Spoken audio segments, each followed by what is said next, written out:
Servus, Glück auf und herzlich willkommen zu einer weiteren FC Bayern Spielanalyse. Leute, diesmal zum 26. Spieltag. Auswärts bei Union Berlin 1:1 gespielt. Ja, haben wir auf jeden Fall wieder was für die ganzen Kritiker. Haben wir wieder ein bisschen was zu meckern. Ja, das war nichts von uns. Wenn man ehrlich ist, gefühlt 100% Ballbesitz und gefühlt eine echte Torchance, und das war, nachdem wir mal einmal bis zur Grundlinie gespielt haben. Ansonsten war das gar nichts. Das war gefühlt, weiß ich nicht, Altherrenfußball.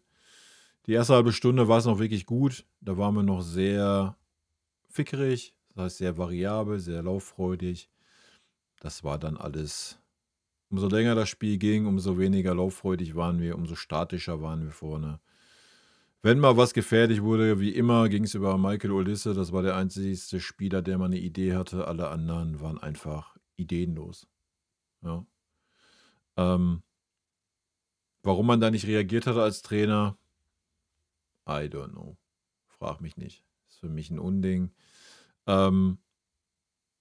Klar, das Gegentor, dann natürlich ein bisschen unglücklich, was ein Urbich da macht. Aber ja, ansonsten hätte er den Ball durchgelassen, wäre gesprungen, wäre wahrscheinlich im Nachgang schlauer gewesen.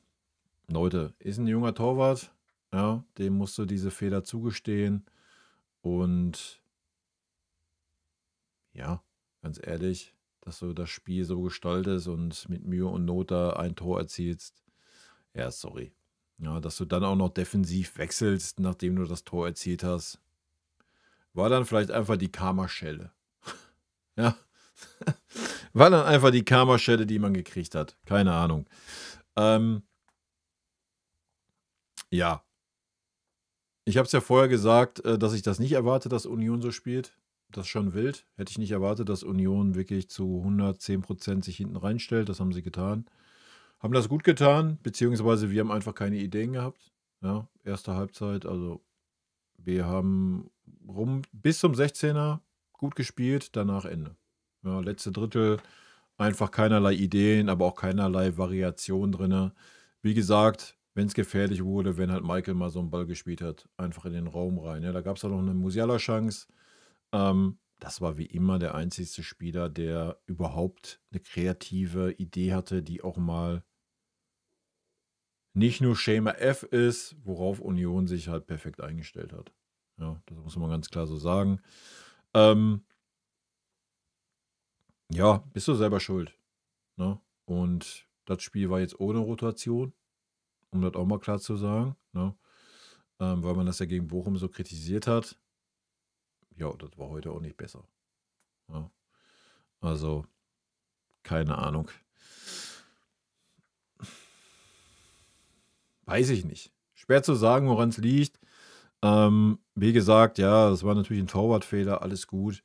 Aber du musst halt einfach, das ist Union Berlin, Alter. Sorry. Und die stehen mit 11 Mann 85 Minuten hinten drin. Ja. Und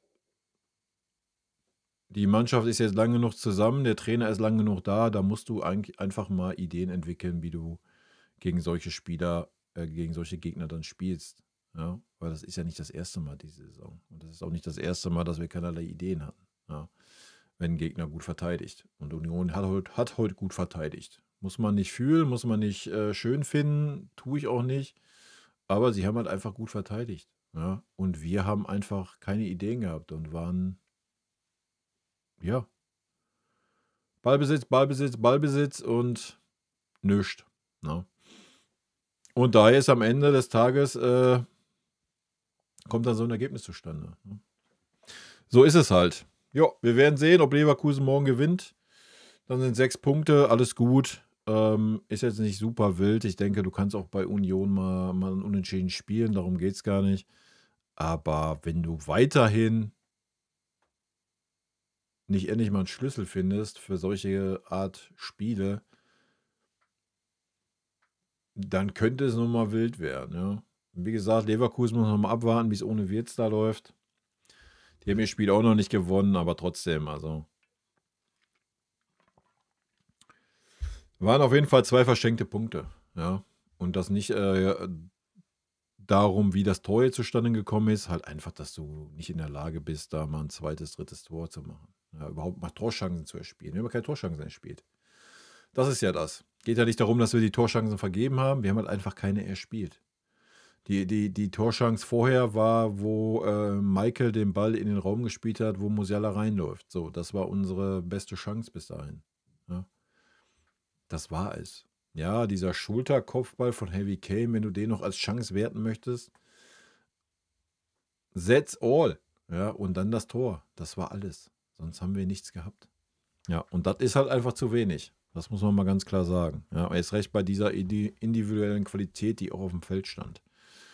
Aber heute war die Tagesform einfach nicht da. Ja, und wie man gesehen hat, gerade zweite Halbzeit war halt auch keine Frische da. Und da verstehe ich nicht, warum man nicht gewechselt hat. Warum man nicht viel früher und viel mehr gewechselt hat. Serge Gnabry jetzt zur Halbzeit rausnehmen müssen, das war mal wieder eine absolute Vollkatastrophe. Leon Goretzka war nicht zugegen. Kimmich war schlecht. Warum nicht mal einen Conny Leimer in die Zentrale stellen? Wofür hast du diesen Spieler? Wahrscheinlich, ich weiß es nicht, ist es verboten, Conny Leimer dahin zu stellen? Der hätte uns heute wahrscheinlich sehr gut getan. Du hast genug Spieler draußen gehabt, ja, und man hat einfach nicht reagiert. Ja. Und das gilt es dem Trainer auch ganz klar anzukreiben, meiner Meinung nach. Weil nochmal, es war nicht so, dass wir uns Chance auf Chance erspielt haben. Wir haben uns keinerlei Chancen erspielt. Ja. Klar kannst du ja darüber streiten, ob es besser gewesen wäre mit Thomas Müller, ob es besser gewesen wäre mit dem Spieler, mit dem Spieler. Aber du hättest halt einfach mal was versuchen müssen, wenn du siehst, dass du quasi, also man hat ja schon die Hoffnung aufgegeben, dass wir überhaupt eine Torchance kreieren. Ja, muss man ja mal ganz klar sagen. Und das sagt alles aus eigentlich. Ne? Gut. Werfen wir mal einen Blick in die Statistiken. Die sollte irgendwie Ballbesitz, ja, ihr seht schon, über 80% Ballbesitz, Alter.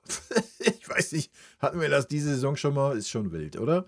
Also 80:20 Ballbesitz, 1:1 Abseits, Fouls 13:6, Zweikampfquote 42:57, Schüsse aufs Tor 2:4. Schüsse insgesamt 7:18, Ecken 2:14. Angekommene Pässe 103:661, Flanken 10:25. Und da hast du es nicht geschafft, mehr wie das Tor und zweimal eine halbe Torchance zu erspielen. Ja. Schüsse insgesamt. Michael 4, Gnabry 3, Kane 3, Torschussvorlagen, Stanisic 1. Gewonnene Zweikämpfe, Upper 8, Musiala 8, Dyer 6. Ballkontakte 149 Kimmich, 116 Upper, 109 Dyer. Gefoult worden. Ja, schenken wir uns wie immer.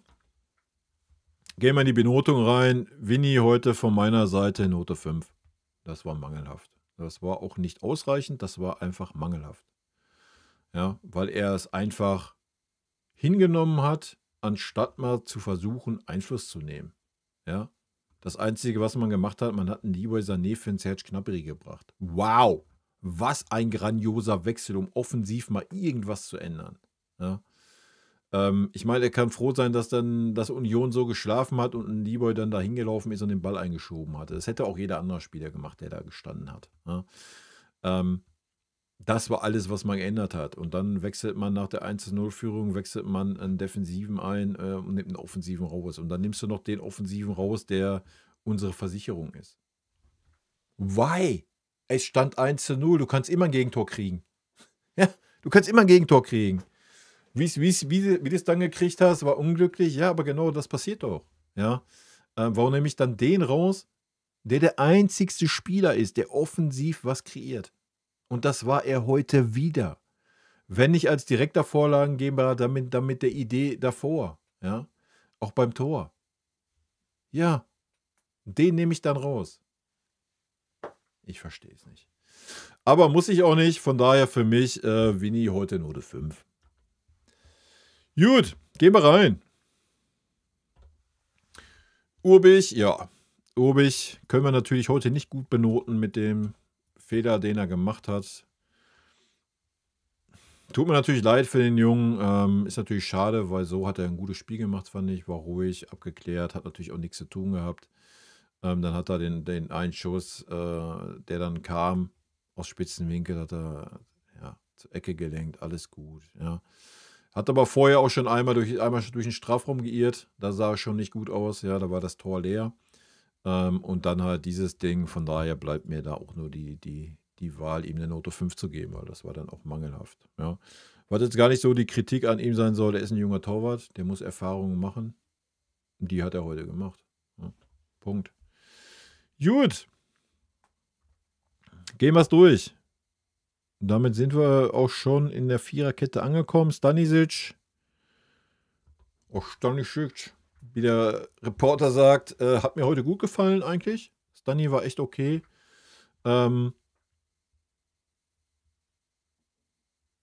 Ich überlege gerade, ja, ein Lapsus, den er drin hatte. Ein bisschen wenig nach vorne vielleicht, aber das betrifft die ganze Mannschaft. Hat dann ja wenigstens noch das Tor vorbereitet. Von daher sehe ich ihn bei einer Note 3. Das war okay aus meiner Sicht.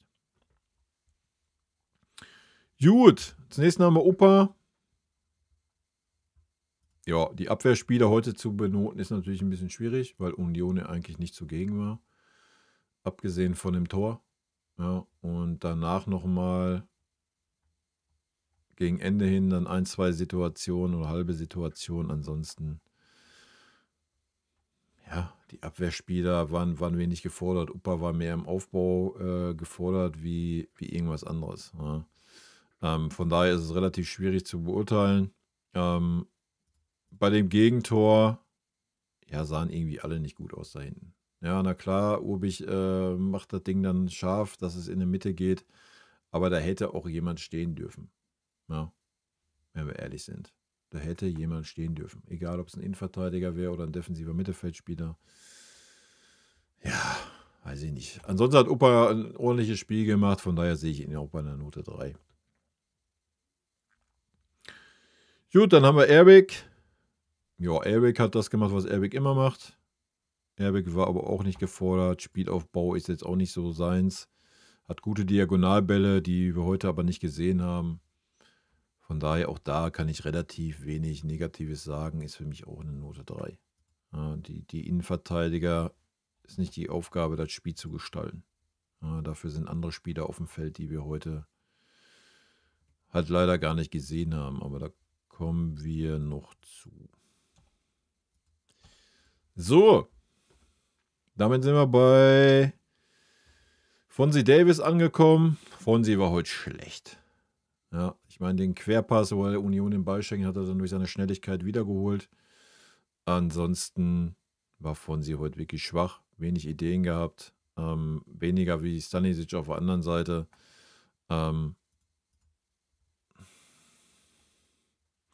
Ich muss mich beim Fonzie immer ein bisschen selbst hinterfragen. Ich sehe ihn eigentlich bei einer 4. Ich gebe ihm auch die 4. Ist egal. Vielleicht ist da ein bisschen Negativbonus bei. Man könnte auch eine 3,5 vielleicht sagen. Ich sage eine 4. Gut, dann kommen wir zu einer Reihe nach vorne. Da wird es natürlich katastrophal. Ja, Leon. Für mich Note 5. Aber ist ja jetzt wieder Nationalspieler. Da kann man dann ja auch wieder die Leistung bringen, wie man es kennt. Ja. Ich weiß auch nicht, warum man Leon Goretzka so gehypt hat die letzten Wochen und Monate. Haben wir aber auch schon im Stream drüber gesprochen. Da habe ich diese These auch schon vertreten. Und das war das perfekte Spiel, um zu zeigen, dass ein Leon Goretzka im FC Bayern-System sind wir großzügig, rechnen wir Champions League mit ein, in 10 Spielen in der Saison was bringt. Ja, das war das perfekte Beispiel gegen Union Berlin. Weil so spielen 90% aller Bundesligamannschaften gegen uns. Und da ist ein Leon Goretzka so viel wert wie ein Holzfuß, Alter. Der ist so kreativ wie ein Stück Holz. Ja? Der kriegt ja noch nicht mal 10-mal einen Pass in die Gasse zu spielen. Quer oder gar nicht zu sehen. Gar nicht im Spiel eingebunden. Also es wird einfach um ihn drumherum gespielt. Also Musiala war heute eher ein Achter und Leon ein Zehner. Und ich habe teilweise Leon 25 Minuten nicht am Ball gesehen. Ja? Also Katastrophe. Katastrophe. Aber Nationalspieler wieder. Hut ab. Grandios. Ja, mal ganz davon abgesehen von wegen Führungsspieler und mal da sein, mal Brust raus und sowas, alles auch nicht zu sehen bei Leon. Ja, kritisieren wir immer bei Kimmich, können wir bei Leon mal genauso kritisieren. Gut, von daher für mich Note 5. Kimmich hat natürlich viel Ball gehabt. Wenig Ideen, ja, aber hat wenigstens nochmal versucht, das Spiel auf jeden Fall ab und wann mal ein bisschen zu beschleunigen, wenn er mal schnell nach außen gespielt hat. Seine Flanken heute super schlecht, Ecken super schlecht. Zweikampfverhalten auch 2-3 Mal wirklich super schlecht. Ja, das für einen defensiven Mittelfeldspieler auch eher genauso wie Musiala. Die waren irgendwie noch im Champions League-Modus, wo der Schiri nur gepfiffen hat, wenn man so gemacht hat am Trikot. Ja. Heute haben wir wieder Bundesliga-Fußball gesehen, wo irgendwelche Berührungen halt gar nicht gepfiffen wurden. Ne, da hatten alle große Probleme mit. Haben sich auf den Boden geworfen und haben auf den Pfiff gewartet, der nicht kam. Da sollte man sich vielleicht mal wieder schneller umstellen. Josua sehe ich bei Note 4. Das war auch nichts. Aber es war jetzt nicht super schlecht, es war noch ausreichend. Ja, aber für den Anspruch eines Kimmichs, der ja extra den Vertrag verlängert hat, weil er jetzt doch auf einmal sieht, oh, der FC Bayern ist doch eine Spitzenmannschaft. Deswegen kann ich da die nächsten 4 Jahre verbringen. War es dann arg wenig. Ne? Dasselbe gilt für unser Wunderkind mit 25 Millionen Jahresgehalt, der heute mehr heulend auf dem Boden saß, als wie er Fußball gespielt hat. Komm, ich packe ihn zwischen die beiden. Ich gebe ihm die 4,5. Dann haben wir 4, 4,5 und 5. Passt doch, oder? Ja, ich habe gerade schon alles gesagt. Musiala saß heute wieder mehr auf dem Boden, hat rumgeheult, hat sich beim Schiri beschwert, wie Fußball gespielt. Ja. Der Trend ist seit Wochen da. Es wird Zeit, dass er seine, wie nennt man das, sein arrogantes Gehabe endlich ablegt.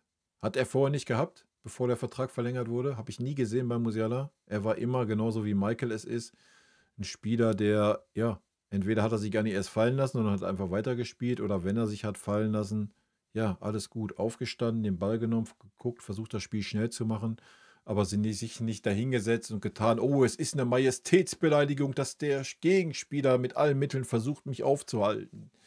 Es wäre ja okay, wenn es so wäre wie damals bei Ribery teilweise, wo wirklich richtig in die Knochen ging oder auch bei Mehmet Scholl, der früher richtig auf die Knochen gekriegt hat.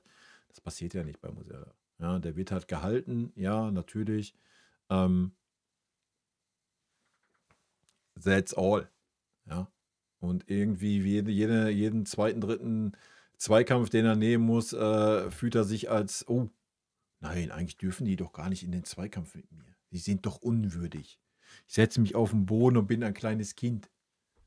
Zum Kotzen, Alter. Zum Kotzen. Sag ich euch, wie es ist. Ja, kann ich nicht mehr sehen. Ansonsten heute auch super eigensinnig. Hatte eine gute Chance von Michael vorbereitet. Ja, sorry, das Ding musst du machen. So, er war allein vom Torwart. Du hast alle Möglichkeiten, er hätte den Ball noch annehmen können. Ja. Also, nee, das war gar nichts. Aber da ist er nicht alleine, wie die ganze Mannschaft, ja. Da können wir heute die ganze Mannschaft mit reinnehmen. Da brauchen wir nicht drüber reden. Gut. Damit kommen wir zu. Ach komm, machen wir erst den nächsten Fünfer, oder? Das ist Serge. Serge ist ganz klare 5. Serge war gar nichts. Eigentlich ist es sogar eine 6, wenn wir ehrlich sind. Ja, wenn wir Goretzka als 5 benennen, wen habe ich noch eine 5 gegeben? Den Ulrich wegen dem Patzer. Ja, komm, wir geben ihm eine 5,5. Das war nichts. Sorry, das war absolut gar nichts. 0. Der war nicht zugegen. Die Seite war tot. Ja. Ich finde gar keine Worte, um zu beschreiben, wie schlecht diese Leistung mal wieder war. Und dieser Spieler hat Vertrag nächstes Jahr. Der hat Vertrag. Und wahrscheinlich wird er die nächsten 4 Jahre da sein, weil er der beste Bro vom Josh ist. Ich krieg's kotzen, Leute. Gut. Michael, der einzigste Lichtblick in der Offensive, Note 3. Hat auch viel mit nach hinten gearbeitet, wenn es nötig war. Ansonsten war er der einzigste Spieler. Wenn es mal irgendwas war, was ansatzweise eine Überraschung für Union Berlin war und mal ansatzweise kreativ war, dann war entweder er direkt beteiligt oder er war der den Bums eingeleitet hat, wie mit dem Spiel auf Stanisic. Ja, alles andere eine Katastrophe da vorne. Ja, damit kommen wir auch zu Harry Kane. Auch Harry Kane war heute nichts. Note 4 von meiner Seite. Ja, gerade erste Halbzeit, wo wir noch ganz gut waren, die erste halbe Stunde, war 2, 3 Mal. Ich weiß nicht, warum er dann wieder irgendwo im Halbmittelfeld rumgepimmelt ist, Alter. Er war gar nicht da als Anspielstation. Es kamen sogar mal 1, 2 gefährliche Bälle und es war kein Stürmer da. Ja, das geht halt auch nicht. Sorry, du musst dann da sein gegen so einen Gegner in der gefährlichen Zone und nicht irgendwo am 16-Meter-Raumgrenze rumpimmeln. So, das geht halt nicht. Ja, erst recht nicht, wenn der Gegner so tief steht. Da musst du auch die Räume besetzen und die waren dann da nicht besetzt. Ja, Katastrophe.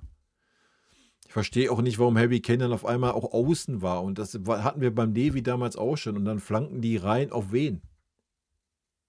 Auf Serge Gnabry? Das war dann der Zielspieler vorne drin. Ja, Halleluja, Alter. Grandios. Ja, ansonsten hat Harry natürlich noch geackert, mit nach hinten teilweise. Das war schon okay, deswegen Note 4.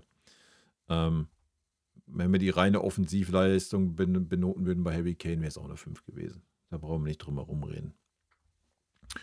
Ja, das mal zu der Startelf. Und damit kommen wir dann zu den ganzen 2 Einwechslungen, wovon wir auch nur eine benoten können. Und das ist Leroy Sané. Ja, Leroy war halt auch wieder gar nichts. Hat aber natürlich das Tor gemacht. Das geht natürlich eine Note hoch. Von daher kriegt er eine 3,5 von meiner Seite. War die einzige Szene, wo Leroy zu sehen war. Ja, oder wo er mal zu sehen war, was ordentlich war. Aber wie gesagt, das war auch keine Kunst, den Ball da ins leere Tor zu schieben. Ansonsten, aber natürlich ist er da reingelaufen, ja. Völlig richtig, Leute. Da müssen wir jetzt nicht schmälern oder so, aber ansonsten war auch das gar nichts. Nichts zu sehen. Ja. Und der war über 30 Minuten auf dem Feld. Ja. Grandios. Ja, dann haben wir noch Ito, der da in der 81. Minute eingewechselt wurde. 6 Minuten oder 5 Minuten nach dem Tor. I don't know, habe ich gerade schon eingangs gesagt. Können wir natürlich nicht benoten für die paar Minütchen, die auf dem Feld war. Hat seine Sache ordentlich gemacht, hat auch versucht, vorne dann noch was mitzureißen, wo das 1-1 gefallen war. Joa, was soll man dazu groß sagen? Ja. Joa.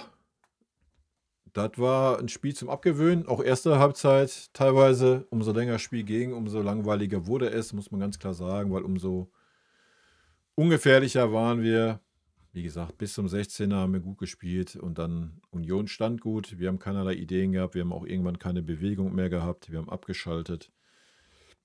Warum? Weiß ich nicht. Warum man nicht einen Leimer gebracht hat. Warum man nicht einen Guerrero gebracht hat, der immerhin 2 Tore erzielt hat, der technisch versiert ist, gerade gegen so einen Gegner, der tief steht, wäre das wahrscheinlich noch eine Möglichkeit gewesen. Warum man nicht wenigstens für eine Viertelstunde einen Thomas Müller reingeworfen hat. Ja, Harry Kane war Totalausfall, hätte einen Thomas mal vorne reingestellt. Hätte vielleicht mal einen Guerrero dahinter gestellt und mal Musiala rausgenommen, auch mal ein Zeichen an Musiala zu setzen, dass er nicht Gottstatus hat bei uns. Wir hätten einen Conny Leimer mal bringen können für Leon Goretzka. Einfach mal eine Maschine, mit einer Willensmaschine, der nochmal presst, der nochmal Gas gibt, der einen guten Schuss hat, der aber auch mal einen Pass in die Tiefe spielen kann. Und natürlich hättest du niemals einen Michael auswechseln dürfen. Ja, ist der einzigste Spieler, der vorne eine scheiß Idee hatte. Ja, warum hat man das so hingenommen, wie man es hingenommen hat? Du hättest ja auch selbst noch einen Vidovic reinwerfen können, wenn du meinst, du willst noch irgendwas ändern. Ja, bevor du gar nichts änderst. Wir haben Leroy Sané gebracht für Serge Gnabry. Wow. Das ist ein absoluter No-Brainer-Wechsel. Ja.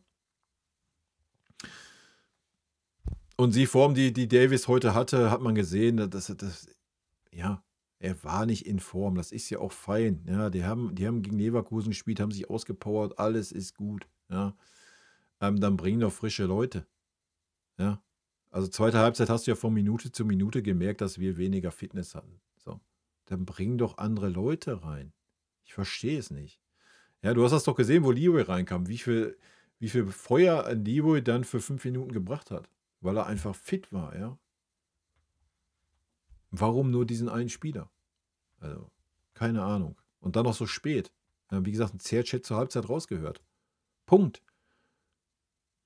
Wir reden immer von Leistungsprinzip, das war so eine schlechte Leistung. Alter, ja, musst du auswechseln. Feierabend. Punkt, aus. Da gibt es nichts zu diskutieren. Ja? Sorry. Also das Spiel haben wir heute, hat natürlich am Ende des Tages die Mannschaft nicht verloren, sondern die 2 Punkte abgegeben. Aber da kann sich ein Kompanie ein ganz, ganz großes Stück von selber anrechnen. Ja, das muss man mal ganz klar sagen. Also,